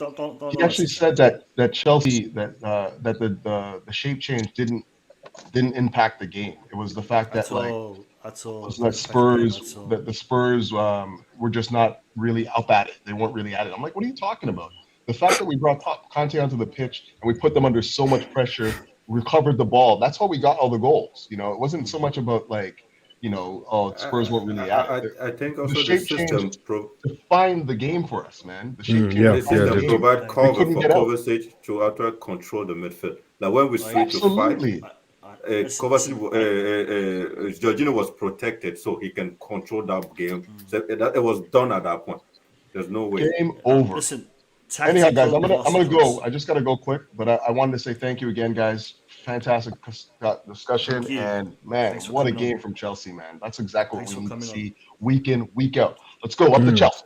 Tell your father I'm looking for a father. Hey, Kim, up to Chelsea. I like to switch father. I'm looking for a new father. Let's just switch father. All right, you take care. See you later, mate. Cheers, guys. Dennis, much appreciated. Lads, look, we are coming up to a milestone on the Blue Lounge. We are coming to the 8,000 subscriber milestone.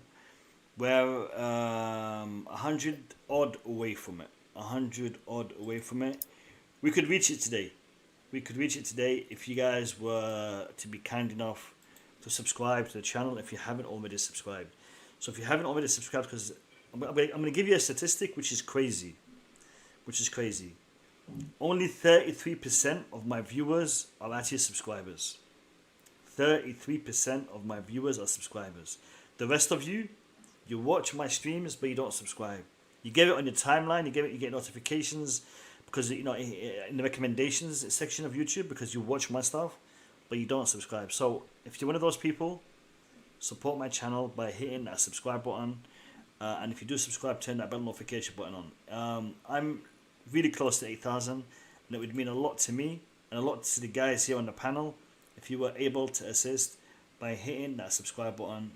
It would be really appreciated by everyone. Boogie Man, you had your hand up, not finger up. Yeah. First, I'd like to add something when it comes to Alonso. I just feel like during the game, people criticize Alonso because they would like to see Tuchel playing. We all know from last season, Tuchel was a better defender, better player than Alonso.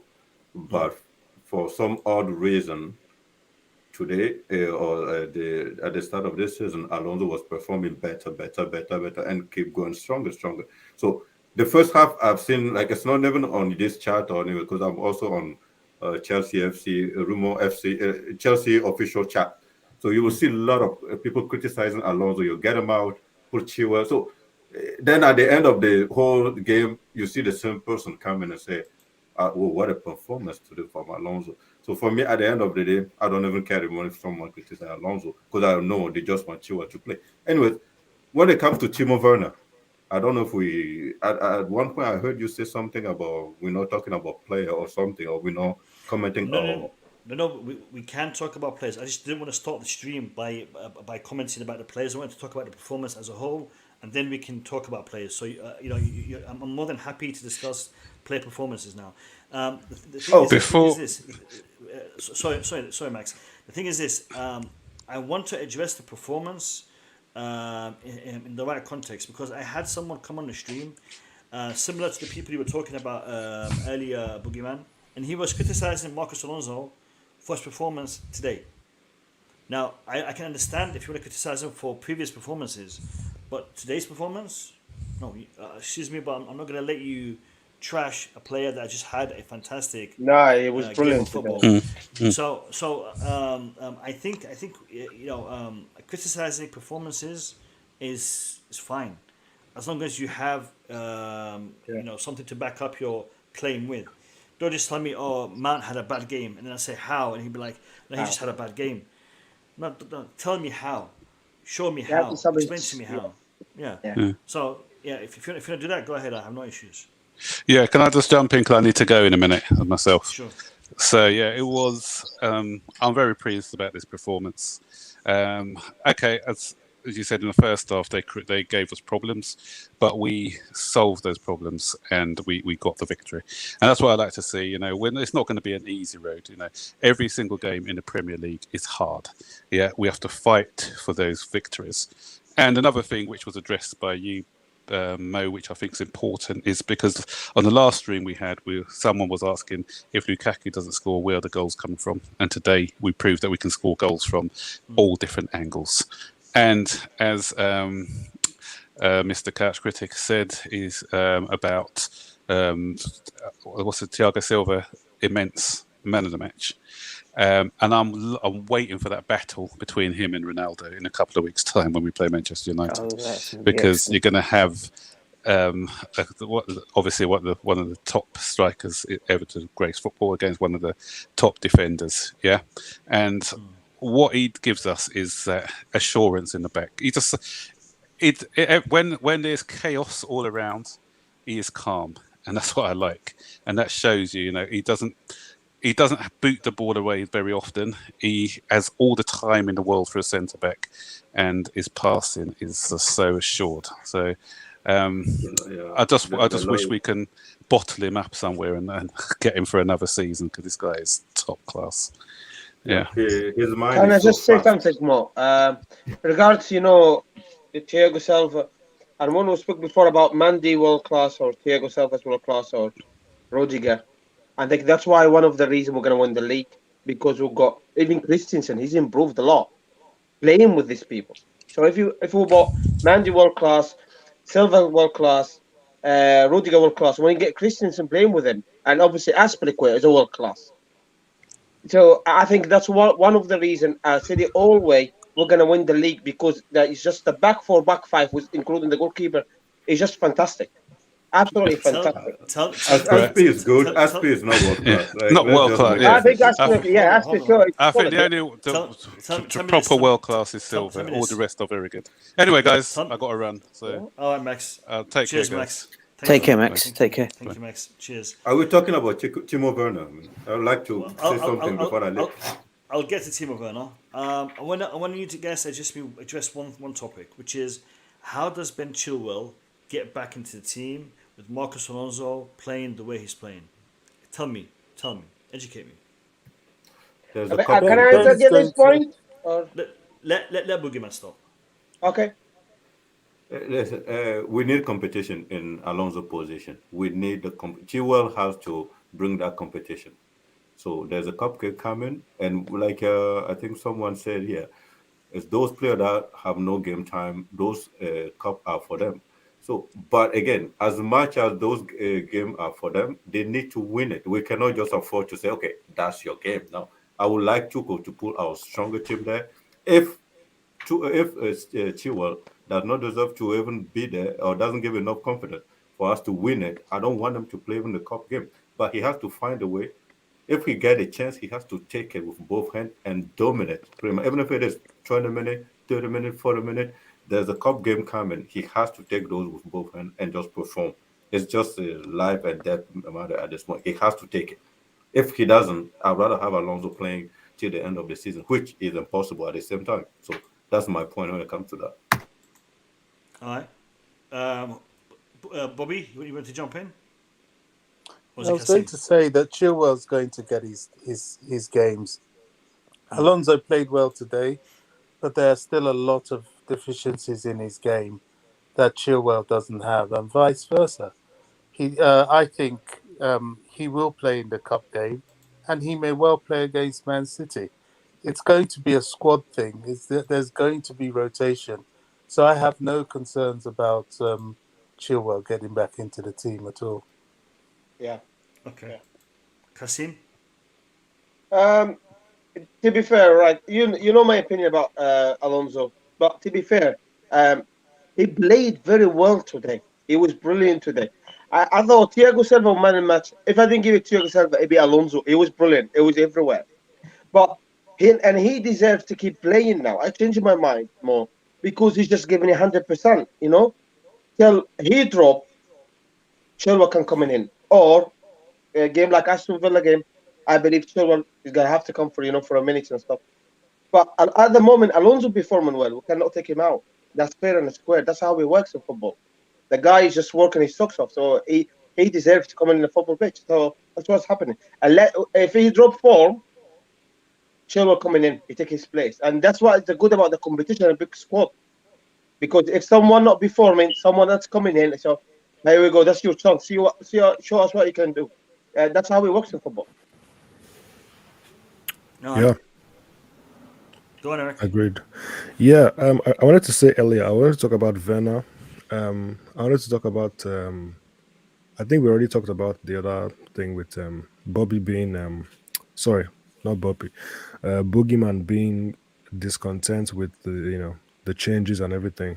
I think someone mentioned it earlier. We just, we didn't look too exposed. That was the main thing. So we didn't get troubled by what Spurs were doing when they were, on top in the match. So that's what we can always hold on to. When we're not playing so well, we're not going to concede.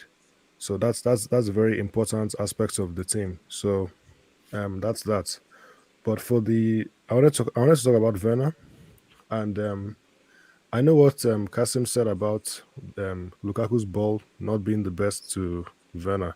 I actually thought it was fine personally, and I was more concerned with the technique that Werner used. I'm not sure what he was trying to do when he shot. Maybe he was trying to poke the ball past the keeper, but I never feel like Werner is going to score when he's in front of goal, and that is lack of confidence. Definitely. I agree.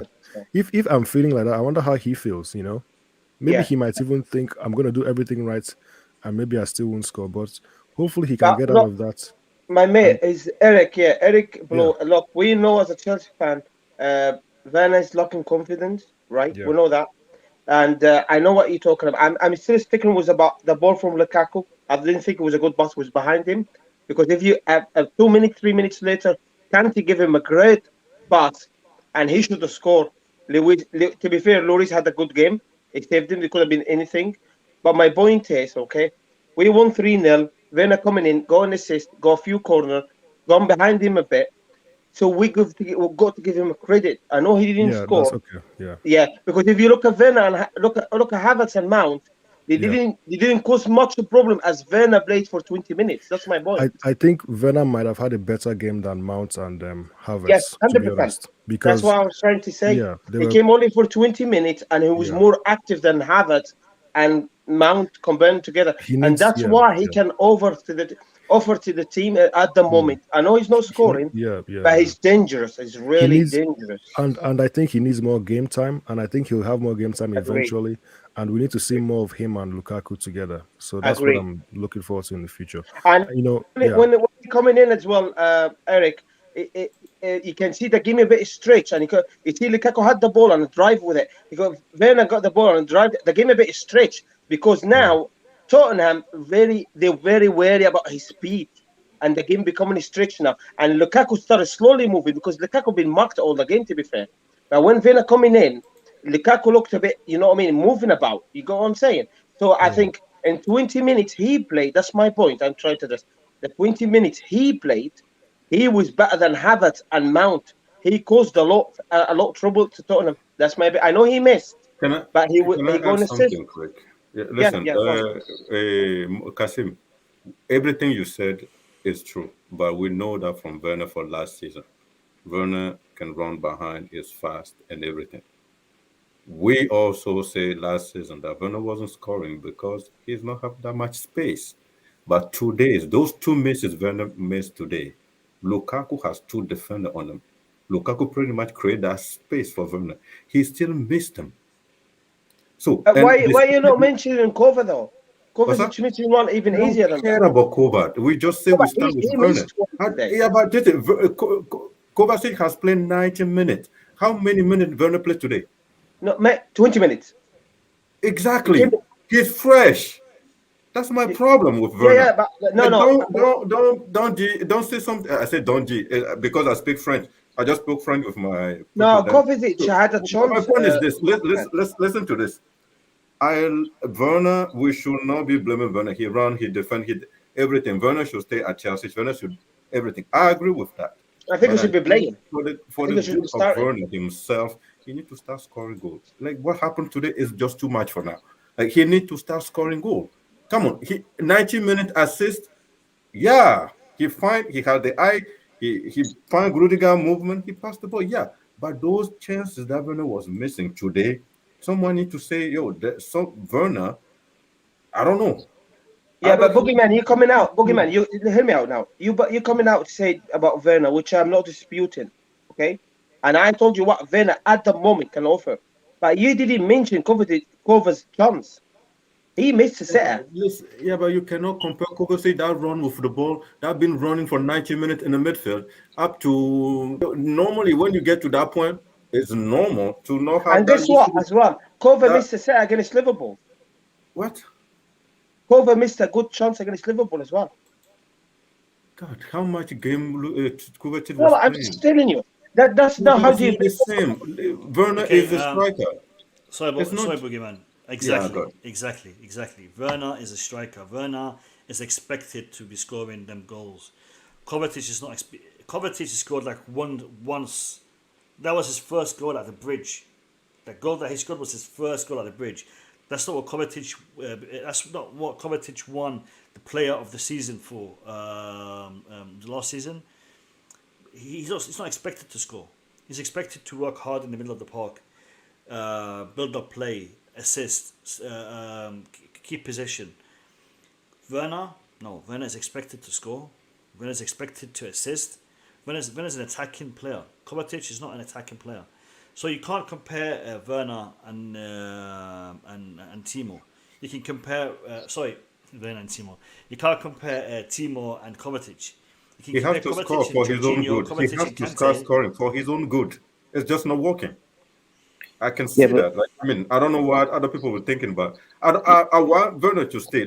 I'm not trying to be negative here. I'm just saying, for his own good, he has to score. There's no more. I want him to score as well, mate. Yeah, I want but he has to. Well, yeah. He has to. Like it's not even. We're not even in a point where if he does that, he does. No, he needs to score now. It's just too much now for me, anyways.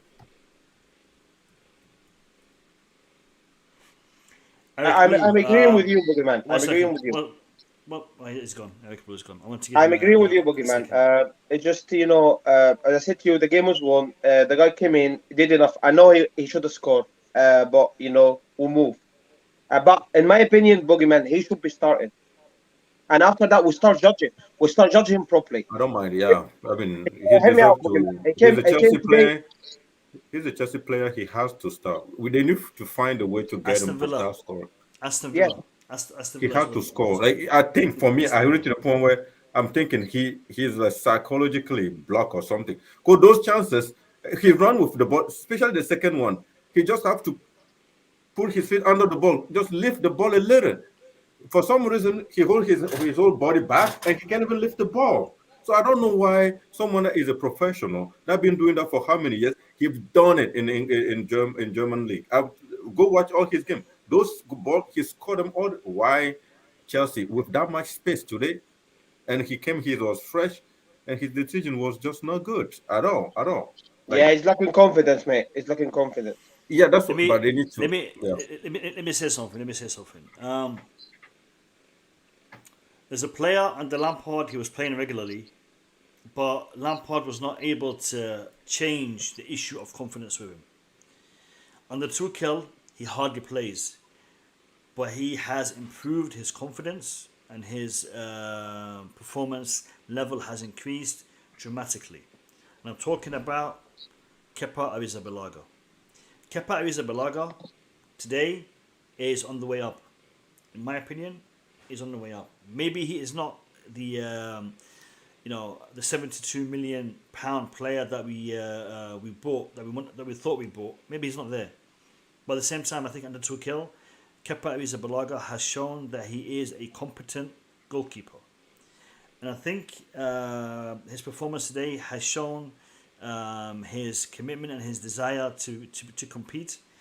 And I think we do have a very good number 2 right now. I want to know what you guys think in respect to Kepa Arrizabalaga. If we are able to keep him, so if we are able to sell him, should we sell him or should we try to keep him as our number 2 in the upcoming transfer windows? I mean, what's your stance on Kepa Arrizabalaga? And I want to get just a general perspective from the fan base, because it's something that I've been thinking about personally.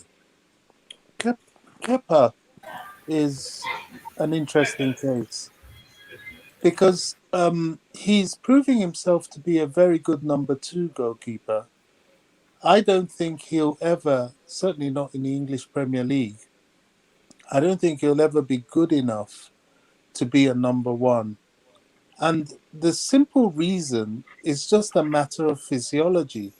You see, the English league is such that teams study other teams and look for weaknesses.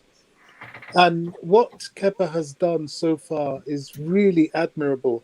As you said, when you mentioned how when the ball hit his chest and he went for it a second time, the way he held it, you could see the emotion, you could see the grit, if you like, that he just wasn't going to be beaten today, if he could help it, really.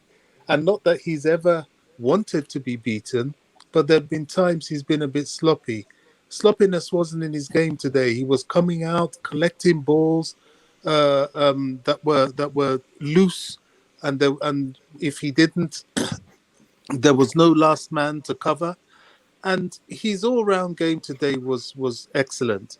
But you see what Spurs were doing after a while. They started the age-old problem with Kepa, and that is by taking shots, long-distance shots. And because our defence was so good and blocked a lot of those shots, he was spared being tested by those sort of top corners, top binzers, as it were. And it's funny, the way football has changed. Kepa is not really, we say he's small, but he's not really that small. Kepa is what, about 6 foot, 6'1"? 186 meter. But this is it. We're in an era where goalkeepers are 6'3", 6'4", 6'5", 6'6". Donnarumma 6'7". You know what I mean? They're like basketball players, and they have to be, because the forwards are so well drilled, so intelligent. They put the ball far beyond your reach, and that's where he comes unstuck. So I admire the way he's found his way back to respectability. He's not being humiliated like he was at one point under the Lampard management. His confidence is back, but he will never be that number 1 that we paid 70 million for him to be, because he's simply not big enough. Yeah, Bobby, I think if we get 30, 40 million, I will sell him. If we get 30 to 40 million, 30 to 40, you're never gonna get 70 million for him again, mate. Can I say something, Kasim? Yeah, go ahead, mate. We're always very quick about, sell him. Who would you replace him with? You see, that's the point. Bobby, Where would you get a number 2? How many seasons he's been playing for Chelsea? He's been here over 3 years, isn't it? Yeah, it's about that. Yeah, and he came for 72 million. And he's not. There's a bit more to it. I mean, Tuchel said something about players that have left. They leave a bit of a vacuum. You know, they leave. Some of them bring something to the dressing room. Clearly, Kepa is a motivation in the dressing room. He's not a bad vibe about the place. He's quite a good vibe. The team loves him.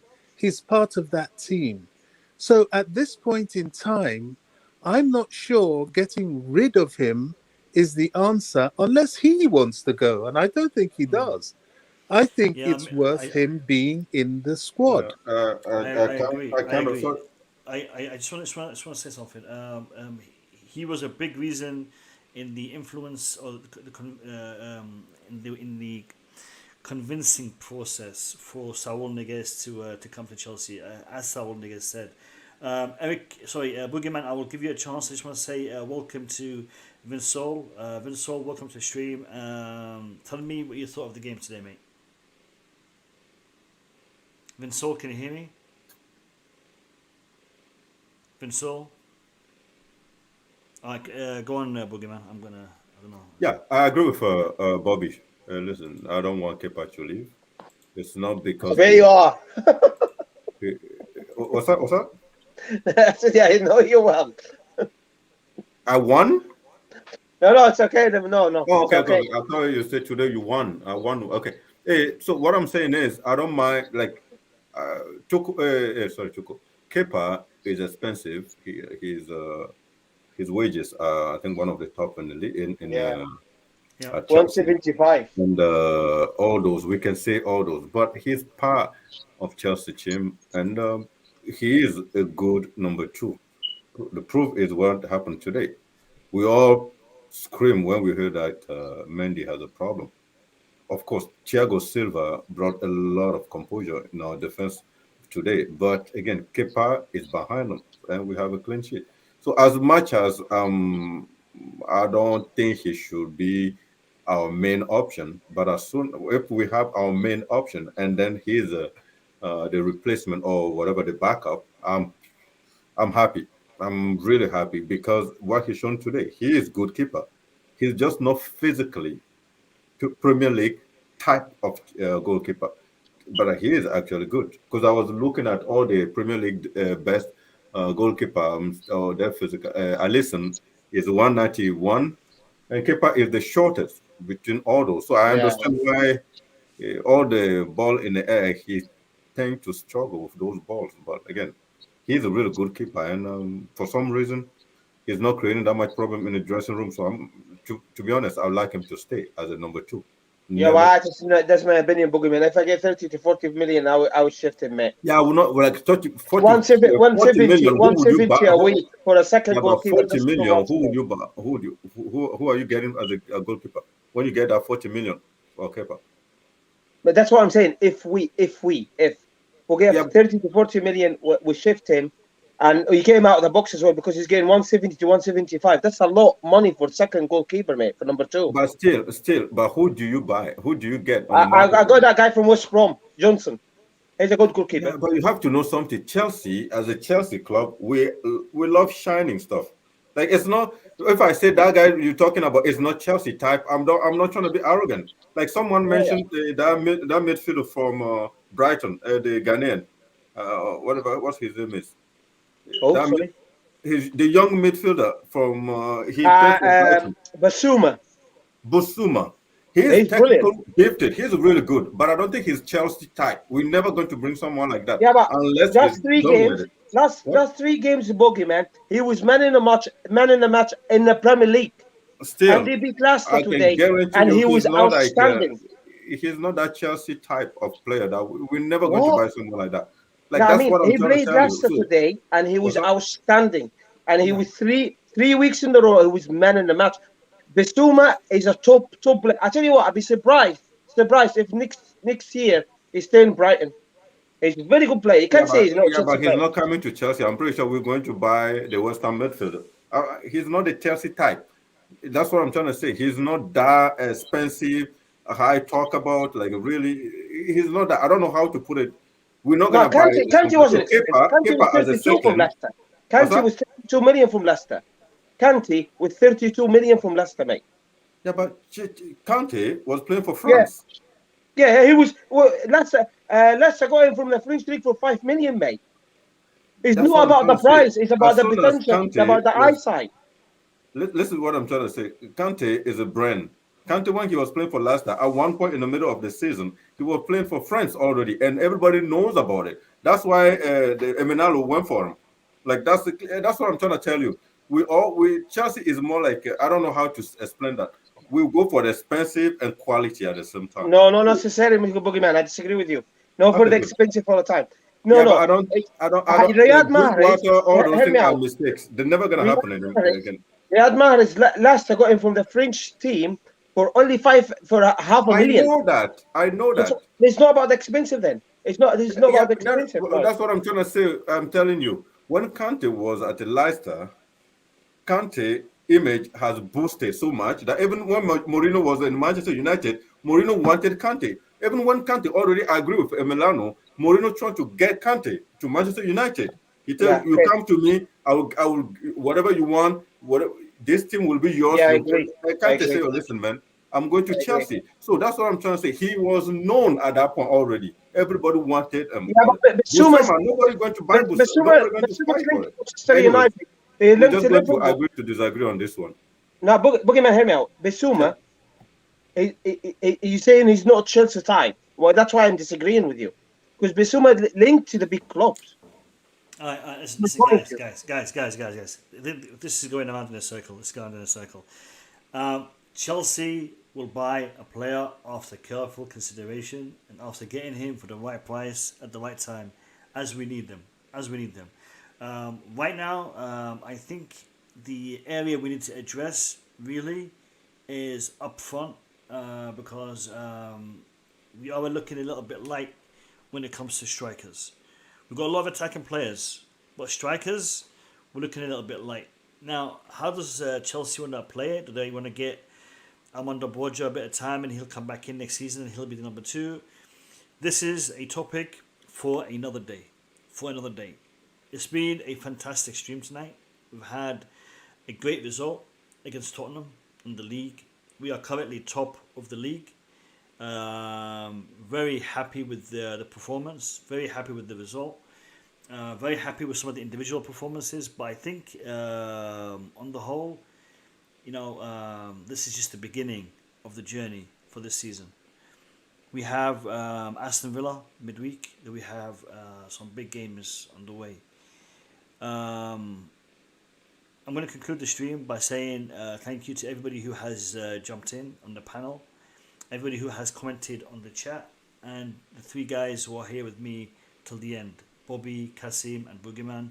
Big up to all of you. Guys, we are halfway in our giveaway. Do you remember I told you 10 wins and we'll give away 2 Chelsea jerseys? Well, today that's the 5th win, correct? Or is it 6th? 5th or 6th win? I think it might be the 5th win. I think it might be the 5th or 6th win. Yeah. 6th? We're including the Super. I think Super it's the Cup. 6th. All right, so if you it's the include the 6th. Super Cup. Yeah, we're including the Super Cup. So it's the 6th win of the season. So 4 more wins, and the Blue Lounge will be giving away 2 Chelsea jerseys that will be purchased from the Chelsea Megastore. So these are original Chelsea jerseys. We're not giving you no knockoffs, no counterfeit goods. We're giving you the original shirts. I'm also going to give you the opportunity to have whatever player's name and number that you'd like to be printed on the back before we send it out to you. To qualify, you're going to have to be a subscriber, a follower on Twitter, and also to retweet the competition tweet, which is the pinned one in my Twitter account, which is m.kasim at the Blue Lounge. So big up to everyone, and I will see you all. Can I ask yeah, go ahead. Can I ask you a question quick? Go ahead, Boogeyman. About the price of. So, because a lot of people here use like fake names, how are you planning to recognize them, know who is winning? Right. Yeah. They can use fake names. They can use any name they want. The way we're gonna select is by looking at their Twitter. because to be selected, I need to be able to speak to you directly. And for me to speak to you directly, I need to be able to DM you on Twitter. So when you put your retweet or your message, your comment on Twitter, tag your actual name that you use on YouTube, so I know it's you. Because if I don't know it's you, it's going to be a little bit difficult, because we are going to be selecting based on the list that we have on Twitter. So we'll be looking at the who retweeted, and then we'll be looking at those names and see who out of those people has been the most interactive on the channel, because you got to be interacting with us here, in the chat, on the panel. You got to be a part of this community, because we want to reward you for being part of this community, and that's what the giveaway is all about, to reward people for interacting and being part of the Blue Lounge community. So make sure if your name on Twitter is totally different to your name on YouTube, make sure you let us know, so that we're able to find you. People, more details will come up once we actually hit that 10th win, which is in a couple of weeks, hopefully. So big up to everyone. Thank you all for being here. Oh, the next stream will be either the preview for Aston Villa, or might have one the day before the preview. So there won't be a stream tomorrow. There might be, but there probably won't be. But your best bet is to be subscribed and turn that bell notification button on, because if I do stream, you'll know about it straight away. Anyway, lads, have a great night. Enjoy the rest of your... Thanks, Mo. Appreciate it. Have a good night, mate. Good night, next 3 guys. hours of your weekend. Thanks, Mo. Thanks for being on. See you later, guys. See you. Good night, Boogie Man. Boogie Man.